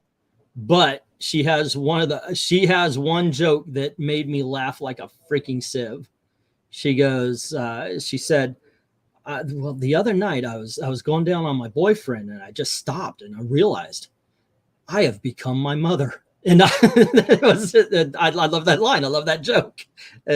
Okay. Anyway, maybe I told it wrong. What happened to Whoopi Goldberg? I know, right? All the funny women are usually overweight, gay, or Jewish. I know who they're not. They're not the transgender, whatever that one woman's name, Anna Gasper, or whatever her name is. I don't know. Hannah Gadsby. I think that's what you're talking about. Yes. She's awful. I heard about her through Dave Chappelle, and I was like, okay, how unfunny can she possibly be? Like she's on stage. Oh, no, you did. Oh my God, I'm so sorry. Yeah, what is that guy's name? The tall, skinny kid. I'm actually gonna look up tall, skinny kid comedian. I don't. Your definition of kid is people my age, so I don't know who you'd be talking about. See if it pops it up. Oh my God, there is a lot of dude. Holy shit. First of all, I'm not talking about DJ Quayle. They do not have him here. Okay, I'm gonna actually look up Promising Young Woman then. Because the name is, you ever have that? Like if I let it go, Like tonight, I would be Yeah, like, it's gonna bug here's you. his name. Yeah. And then you're gonna have to scream it from the mountaintops. I remember the name of the thing I was talking about earlier. Yeah, I know. But Hannah Bo Gadsby Burnham. is His name is Bo Burnham. Oh yeah. He did this very unfunny TV show on Netflix. Bo Burnham Wants to Be Famous or something like that. I now that I know who you're talking about, I love Bo Burnham. He's funny. His songs are freaking hilarious. Yeah. My favorite is From God's Perspective. The song, obviously, it's written from God's perspective. It's both hilarious and insightful, and that's, I think, the biggest problem with comedians today is so many of them are out of touch aristocratic ideologues that they don't have the capacity to be insightful. And a good comedian is like a good philosopher. They tell it like it is they tell it like it is from on the ground to the higher ups.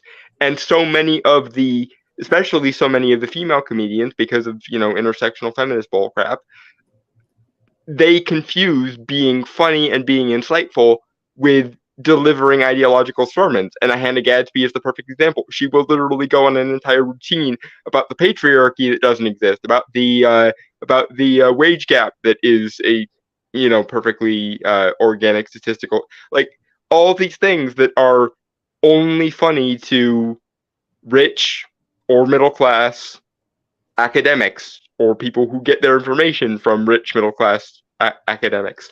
Would It's Pat from SNL be considered funny by the woke crowd today? Of course not. Of course not.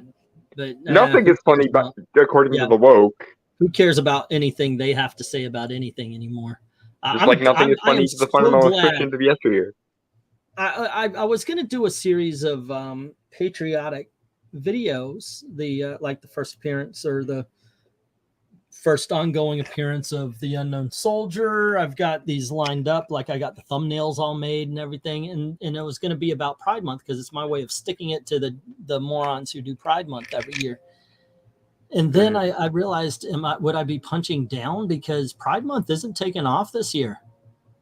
It really is just, there's a couple of people participating in it anymore, but it just is not the same. I think a lot of people are turning on this whole woke culture thing. I think another part of it is that the ESG money finally ran out, and they realized, oh crap, we actually have to please our audiences and fan bases again, don't we? Shit. I saw that video that went around, and it's about, now the whole thing, he's talking about his managers. He's not actually talking about people. This guy from BlackRock, he says sometimes behavior needs to be forced. And when I heard that, my first thought was, I have never seen a person live. Like, I'm looking at a guy in my own time that the world would be better off if somebody took him off the chessboard. Definitely that wasn't a dictator or something, because I know of Kim Jong-un and all that kind of stuff. But when I heard this man talk, and of course, once again, it was out of context. If you are thinking, and this is one of the problems I think a lot of people have with woke, is because they believe that you should be controlled. Your speech should be controlled. You shouldn't be able to say certain things. YouTube does that. You should be forced to be a good person as we define a good person. As they define, exactly the same problem as the evangelicals of yesteryear. They are obviously looking out for transgender people. They don't want people to speak, transsexual, excuse me. They don't want people to speak against. But that goes so far as they don't want the stories told of people who thought they went through a process and now are forever changed for the worse. So they will silence you. This is bad. This is like dictator bad. So the person involved in that, in my opinion, is also one of these people. But watching that guy saying forced behavior, all I could think of was that, you mean like the Nazis tried to do. You are literally saying that you saw Kim Jong-un and you saw Hitler and said, you know what, they had some good ideas. I don't know how I got to this, but it was a thought recently, and I want to get out of this conversation because it's dangerous. but that's part of the problem. Fortune Yeeted Famous from is the ugly YouTube. foobar chick, pretty fun. You know what? I agree. I think Fortune. I was like, oh gosh, is this another one of those comedians? And I watched. It wasn't. Lots of comedians like to lecture you, appeal to clapter nowadays. Yeah, I agree with that. The one person I'll throw in, by the way, and it's going to piss you guys off, but I am a huge fan of classic comedians.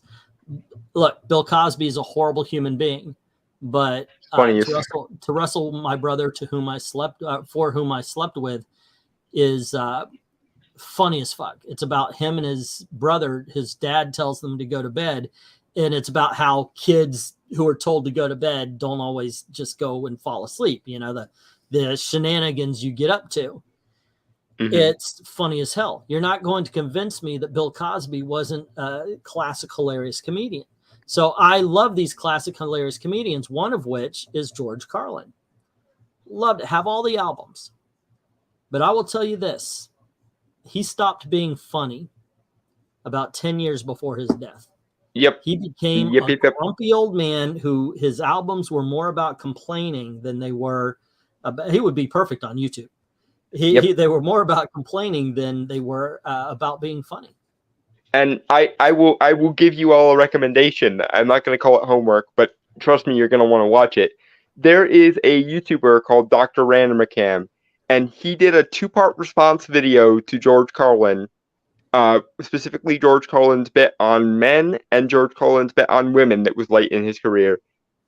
Oh my freaking God. Not only is Dr. Randomacam himself just generally hilarious, but watching an actually funny person tear down late-stage George Carlin is one of the most glorious things I've ever seen on this platform. Yeah, towards the end there. Although Dave is bringing up one of my favorite lines from Bill Cosby. He talks about how for the first part of my life, I thought my name was Damn It, get in here. Damn it, stop doing that. Damn it, start. And my brother was Jesus Christ. Jesus Christ, what are you doing? Jesus Christ, again, stop doing that. Jesus. So I was playing one day in the rain. My dad comes out and says, "Damn it, Joe." But Dad, I'm Jesus Christ. Yeah, he is just a freaking hilarious comedian. He's just got bad dating advice.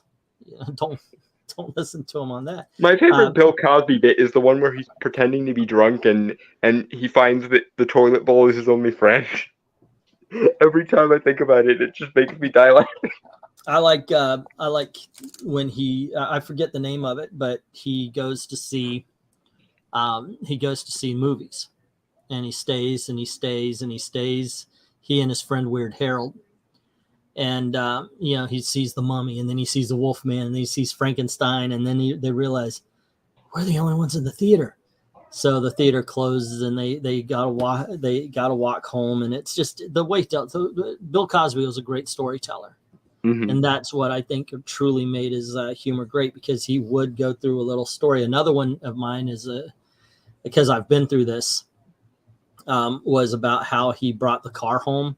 And his dad noticed that there was no gas in the car and such. It really was good. But yeah, Dave is basically what he's bringing up is Bill Cosby himself. Now this comes out in the 80s. It's before the Cosby Show. It's actually what led to the Cosby Show. This is a different period of time. We had 3 stations plus UHF, and HBO was popular at that point. And it was on HBO, Bill Cosby himself. And after that show, everybody in school was talking about how funny it was. That was the big conversation, man. Bill Cosby himself was such a freaking phenomenon. Let's see, clean comedian versus raunchy comedian. Who you got? Depends. Clean comedian, obviously, Bill Cosby, as I was mentioning. Raunchy could be George Carlin. If I'm stepping out of those, you know what? I never found Andrew Dice Clay to be funny.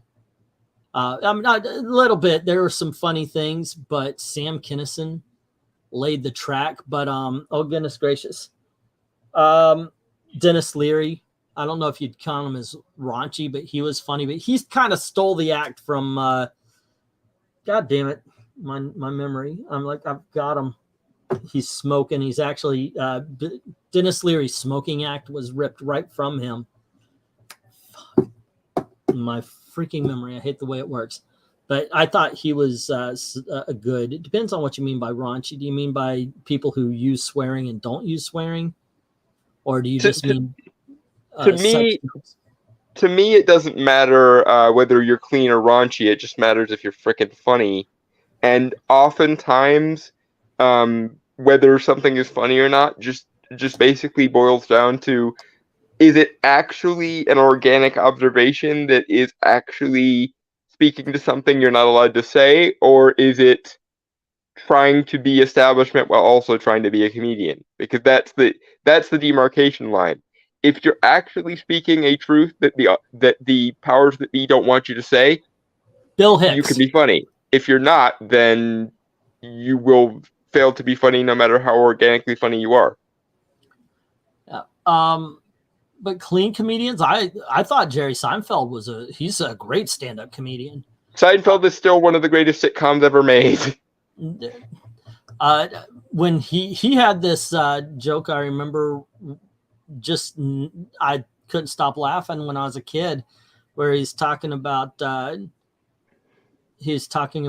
how birds will fly around, they'll go straight for the mirror, and he says, but what I can understand why they think it's another room, but why won't they veer off to avoid hitting that other bird? And it's like my mind went boom. Oh my gosh. Yeah.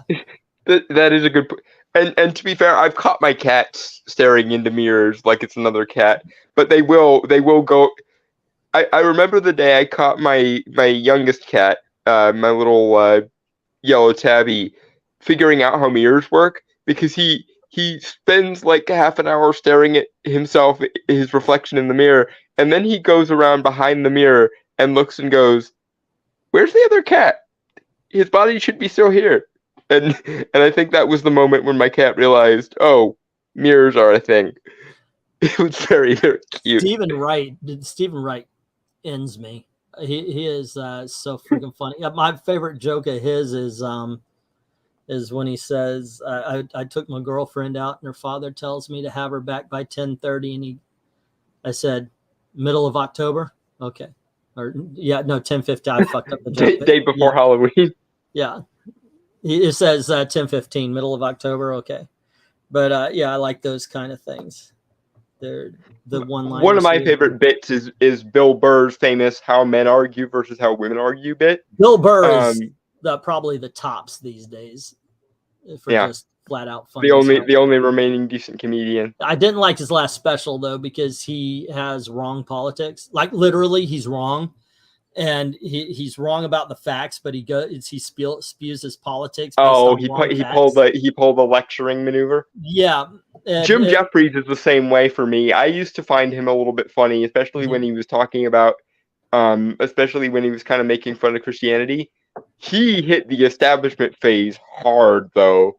Jim Jeffries is insufferable now. In his last special, Bill Burr started off with like 10 minutes on people who are too dumb to take the vaccine. It's like, oh, Bill, no. Don't go establishment. Yeah, that's what I mean by wrong politics. You're wrong right out of the gate. You remember we had those guys on. Finally, we had a couple of liberals who said, "Okay, we'll debate you." SAWs, yeah. And then the guy, he started saying something wrong, like his facts were wrong. So I stopped him. I said, no, you're wrong. So you got to come up with, and you were thinking I was, no, let him talk. It doesn't matter, because whatever he says after wrong fact is going to be wrong. Right. But I was trying to encourage you to at least let him state his case and then attack it after he was done. Of course, Mr. E went full nuclear on the two of them. When holy Toledo! Well, they kept saying stuff like, "Well, as a black man, as a black man," and Mr. E was like, "You know what? That cards on the table." Yeah, a black man's gonna come up and shut you up. Yeah, I hate that thing. As a black man, I feel you do everything as a black man if you're black. You do everything as a white man. If you don't have to announce as a black man, I feel this. You always feel things, no matter what it is. as a black man, it just it's because for some reason, and I've noticed this with a lot of SJWs, they never use the word I. They never speak as an individual speaking for themselves. They always try to go for the royal we somehow. Like we as the black community feel this, we as the gay community feel this, and if you happen to be in any of those demographics and you disagree, they will always try to go, well, you're a traitor to your own kind and you have Stockholm syndrome. That's what internalized internalized oppression means, by the way. It means I am the one who speaks for this ideology or this identity, and if you have any contrary opinions, I'm taking your card. I'm taking your ability to say you're part of this identity away. Okay. Fucking we have abso-freaking-lutely veered away from the topic. Yeah, this needs to be reposted as its own separate video. I'll find the cutoff and I'll put this stuff out as its own video. It's too good to delete into the ether, I think. We need a Don Rickles. Don Rickles was absolutely hilarious. Three Stooges physical comedy was good. Buster Keaton is was at Prime and Tubi have a lot of, and it might be on Freevee, I guess, but they have a lot of silent films from Buster Keaton, and I know HBO Max has a lot of silent films from Charlie Chaplin. I recommend. Tubi actually is really good for being a free. It really is. Tubi is a really good app. It does have a whole bunch of old films that just seem to have been forgotten. But I watched some Buster Keaton. I watched some. It's some great shit when you realize they're doing that. Like there is that one where he's on the front of the train and he's knocking the stumps off with it. It's just awesome. Just Abbott and Costello are amazing. Nerdy Texan. I actually own the Abbott and Costello Meet Universal Movie Monsters movies. Oh, those are so good. From memory, actually, I haven't seen them in a long time. Tubi is great. They have some cult classics as well. And by the way, they have a whole bunch of good comic book documentaries. I was asked a while back, and I did them. They're on From the Long Box, but I was commissioned to do videos on Canadian superheroes. If you are into that, Tubi has a documentary on Canadian superheroes. So Tubi also has the original Scooby-Doo Where Are You if you're looking for a place to watch that. I like that documentary because after I was commissioned to do the videos, I became more and more interested in that kind of stuff. Let's see. Yes, Tubi. Okay. We got the comments there. Goodness, we've been going an hour and a half now. Are we running out of topics, or do we have something else that we need to say, or I don't know. What has happened? What have we seen? What are we talking about these days beyond Flash and Elementals? I think I got to ditch this off Disney because I was going to talk about. There was so much swearing. Yeah, and I dropped the F-bomb a lot. I own the complete Universal Abbott and Costello collection. I liked those Universal Monsters one that when I was a kid I used to watch them all the time. Also Laurel and Hardy, and the March of the Wooden Soldiers is one of my favorite Christmas films, or films to watch around Christmas, I should say. I'm working on collecting every Vincent Price movie, at least every Vincent Price sort of B horror movie that he was in. The first one I got was The Raven because, for those that don't know, Steve Ditko watching Vincent Price's The Raven is a large influence on why Doctor Strange is Doctor Strange. So, I had to own that, and so I found a two movie thing, which is The Raven and Comedy of Terrors a couple Christmases ago. I'm working on getting the rest of them though. And there you go. God, Vincent Price was freaking amazing. Vincent Price is who I hope to be when I grow up. Quick question, because you and I may have another video to do. Did you watch The Secret Invasion? The one that came out last night. First episode. No, I haven't watched it yet. Okay, I'm going to, but yeah, we can review it when I get done watching it. I watched it. And? Yeah, it was a TV show. It had a beginning, and it had a middle. And you know what? I do believe it had an end to its first episode. I think it ended. Yeah, there's a reason I was kind of dragging my feet on it. It looked like we're making this just to say we made it sort of show. Okay, actually, let me be serious for a little bit. It was completely serviceable. Mm-hmm. It absolutely is serviceable. It was entertaining. In parts, it was actually good.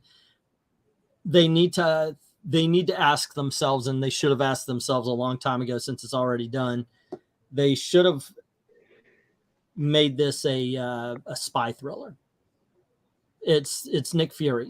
He's 90 years old. He's not going to go up and he's not going to start boxing somebody. When they are doing things spy-like, I think it's a fine TV show. It's good and entertaining. When it becomes a Marvel action movie, I think they drop the ball.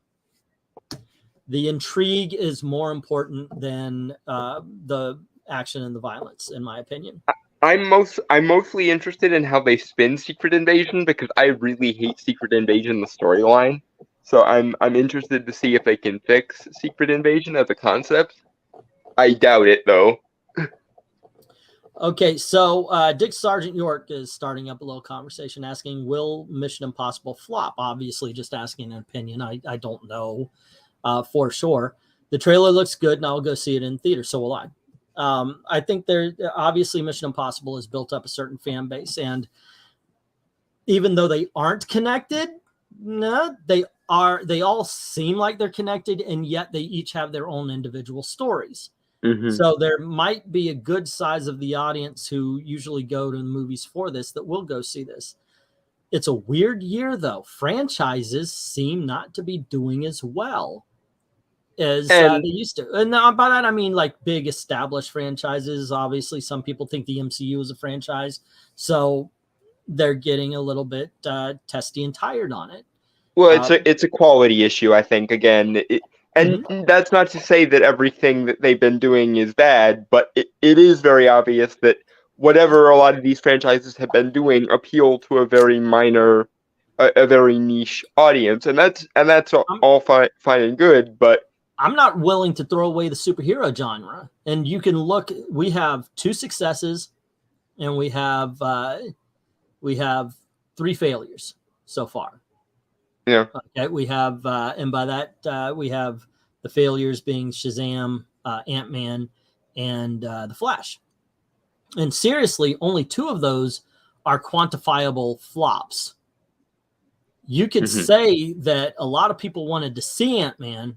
It's just that the budget was way too big, and therefore it didn't make back its money, because it did make like what, 262 million or something like that. That's not a poor showing, especially when you line domestic, it up with because it ended up making around 400 million in. But when you line it up with the rest of the MCU, it's in the middle.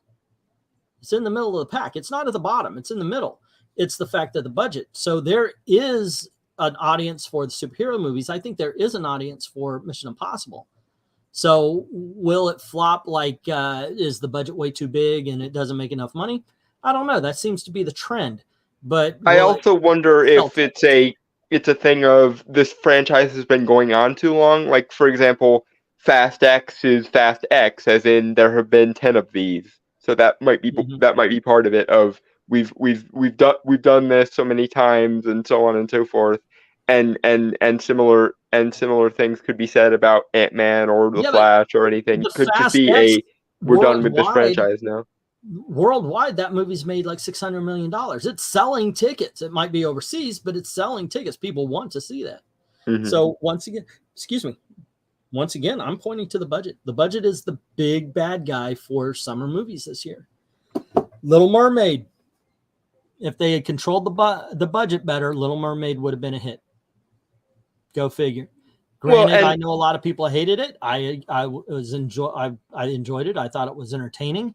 A lot of people thought it was entertaining enough to give it the $256 million it's made so far. Here's I think the big disconnect with budget versus receipts.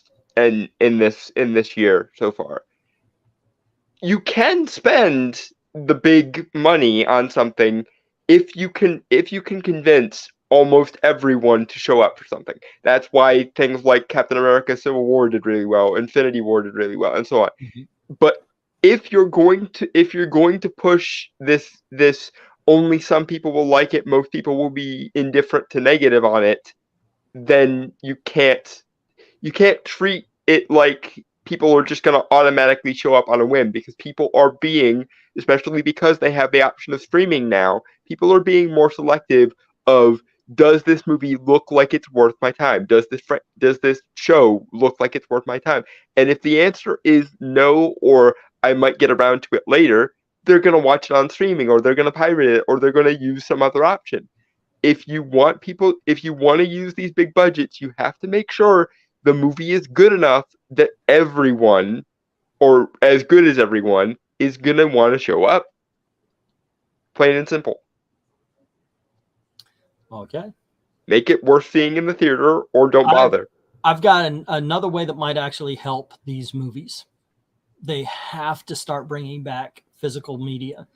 And by that, I mean, right now, the way when we were locked up, or at least you guys were, I'm Floridian, we weren't locked up as long. When you guys were locked up, you were trained to watch movies a certain way. In HBO and Disney, right now, the movies with the two biggest flops were the ones that really said, don't go to theaters, because they were the ones that released movies on HBO Max, or they released movies on Disney Plus. Right here, dude, you got a big long line of milk on your mustache. What I think they should do is, I think they should return to the old HBO model of putting stuff on streaming.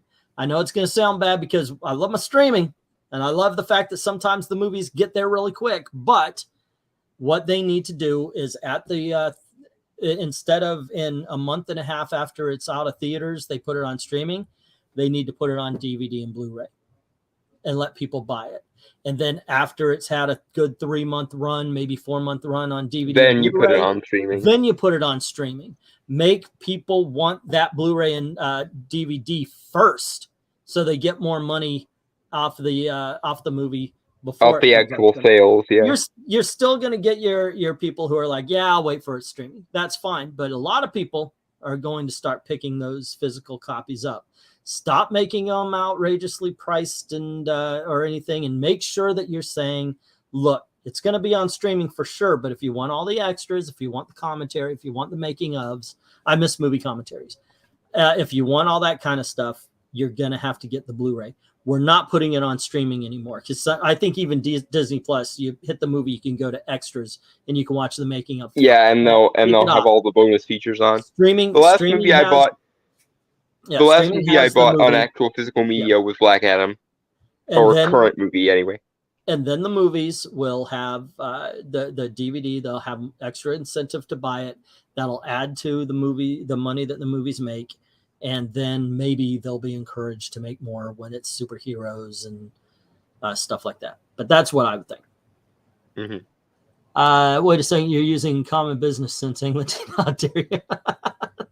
I agree. Movies should be in theater, then Blu-ray and DVDs, then streaming, says Nerdy Texan. And it, like I said, it would help out these movies. I want more superheroes, and I want more DC superhero movies. But if we continue with 50 million, it's going to be. It also, again, like I was saying, make a movie that it feels like you have to see it in the theater, and then this is less of an issue. There is a lot of superhero films also. If I were Marvel and DC, I would limit it to 2 each, because with if you flood the freaking market, you're not. That's one of the problems with the Phase 4. Phase 4 had damn near the same amount of projects than the entire 3 phases combined. Yeah. So you got to limit it. You got to make us want it, you know? And the problem, and this comes also with the interconnectivity. The problem was the TV shows were connected to the movies. So it really feels like feels like a slog, even if some of those things are pretty damn good. And harping on the quality point, if the TV show is middling to mediocre, or if it's a really good show that has a crap ending, then that's going to lower the anticipation for the next movie, because they're going to think to themselves, well, crap, now it's tied into this thing that was kind of mediocre, so how good could it possibly be? That happened a lot with Multiverse of Madness. As good as everything leading up to episode 9 of WandaVision was, that episode 9, though, really made people go, you had me and you lost me. And a lot of those people who said you had me and you lost me then went to see Multiverse of Madness and were like, wait, so are you retconning what happened in WandaVision, or are you taking it the right way? In my opinion, they treated Wanda right in Multiverse of Madness, because she was a villain at the end of WandaVision. It was the writer of WandaVision that didn't seem to realize that she was a villain and had her portrayed more sympathetically. But you did have people who took WandaVision as read, okay, she's not a villain, and so they were pissed off that Wanda was now a villain. And you had people who were pissed off at WandaVision saying, how dare you treat her like she's sympathetic when she's definitely not, who slept on Multiverse of Madness because they didn't know whether she would be treated as a villain or not. I don't want Wanda to come back. I know some people, there's... No, she's going to come back. I would imagine it's probably going to be an Agatha show. Yeah, I don't want it to be as a hero. I want it to be she's a villain. I'm sorry, but you don't do what you did and get to come back. It's one thing that we see in comics, but no. I'm thinking what's going to happen is she's going to show up in Agatha's show, and she's going to beg Agatha to teach her how to do her powers without relying on the Darkhold or relying on dark magic. That's what I'm thinking. I'm thinking they're gonna spin the redemption arc for her. And honestly, I want to see that, because frankly, Wanda should have learned from Agatha to begin with, and yeah, she kind of did in WandaVision in the best episode, episode 8. But yeah, I want to see more of that. I want to see more of Agatha takes Wanda to witch school. Okay. Dick Sargent York's mentioning, like, games, they won't sell physical copies anymore. They'll rent you access. I heard that Xbox has one version that plays discs, and I want the disc version. I don't want anyone else to have control of what I see, what I buy. They already do to too much extent. But yeah, I'm trying they also changed the libraries on streaming all the frickin' time. So a movie sometimes they do, yeah, like on streaming won't be there when you want to go and watch it. I like my copy of Song of the South. Thank you very much. I don't give a shit what Disney, that Disney doesn't have it on their channel. I can watch it anytime I want. I won't, because if it's not the cartoon, it's boring. But that's a whole different story. I like my French Connection with swear words. Thank you very much. But it's the N word. You must be racist. It's the way the movie was made. It really is, and that's the way I want to see it. I think that the woke would literally take the slaves and the black people out of Gone with the Wind and say, well, here's the movie now. Yes, they would. The woke are fucking idiots.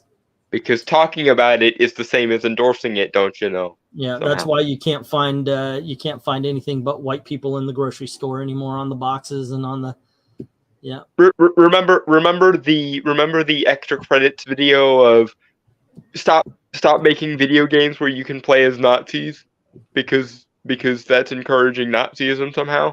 They're dumb as fuck. Okay, anywho. There you go. All righty, kids. Let's see. Oh, one more. If they give Wanda a redemption story, then bring back Obadiah Stane and give him one too, and Ronan and Killmonger and so forth and so on. You know what? I've got to say something here also. Now you made me think of that. Killmonger was not right, nor was Thanos. Those people are fucking idiots. Oh, but I mean, Thanos is probably the most arguable one. Nope. No, he's not. I'm going to get the power of the universe so I could change anything and everything, and I'm going to use it to kill half the universe instead of double the resources. See, but okay, the thing with the doubling the resources thing, if he had doubled the resources, it would have resulted in a population explosion, and it would have just redoubled the problem. The population was going to get there anyway. It might have been slower or whatever, but it was going to. I'm sorry, but no. Yeah, but Thanos was never in the right. The one thing I will say, the answer to any problem should never be mass genocide. The one thing I will say for MCU Thanos, why the hell, literally, didn't they just have him fall in love with Hela like comic Thanos fell in love with Death? Because actress who played Hela, whose name escapes me at the moment. Let's see, Killmonger, whose whole thing was, man, a lot of people who aren't like me did a whole bunch of stuff a long time ago to people who were like me, and therefore I need to invade the world. People like Killmonger just because he's a living embodiment of BLM, and that's literally the only reason why. BLM is full of shit. So anyway, Killmonger was dumb, but so was Adolf, and he was literally Adolf. Yeah, he wasn't. That was the whole thing. A whole bunch of people who were like me a long time ago, I never met, I don't know, got done wrong by a whole bunch of people who look like them have no idea who they were either. Thank you, Rhaegar, Cate Blanchett. I think that if Thanos had killed half the universe to try and impress a supernaturally powerful version of Cate Blanchett, there is not a single heterosexual male or several homosexual or bisexual males who wouldn't have gone, yeah, I could see that. Because they had an they couldn't have used Mistress Death because they didn't have the rights to the cosmic entities at the time. But you had a goddess of death played by Cate frickin' Blanchett sitting right there. Why the hell didn't you just have the comic backstory for Thanos? Yeah. That actually makes sense. All righty, kids. I'm calling it. It's been fun, but I just drank an entire bottle of core water here, and it's begging to get out. So let's see what's going on. I'm about to drop some videos. Dalton and I have been recording. It's going to be catch-up films where we review everything, like from the month of March, month of February, and so forth. And we still have to do May, though. Yep, we still have to record May, and then I'll just do individual films for the stuff that came out in June. Reviews, I mean. We're going to be doing that. Tomorrow is Thursday, right? I have no idea what's going on tomorrow. It's up to what Gail wants to do. She wants to go out, but I might jump on for something. Friday, we have our 9 o'clock hangout, and then Saturday is the auction. There you go. That's our week so far. All right, so keep an eye out for that. Please check out I Love Movies. That's basically, we're also streaming on this, and I'm sending this to the Disney Channel. Excuse me, damn. Or at least we've got to do something for that. There's a lot going on at Disney that I want to talk about now. Holy crap, they're screwing up left and right. They really are. All righty. Otherwise, guys, thanks for hanging out with us. And as always, thank you very, very much for watching. Have a good night. Happy midsummer. Cheers.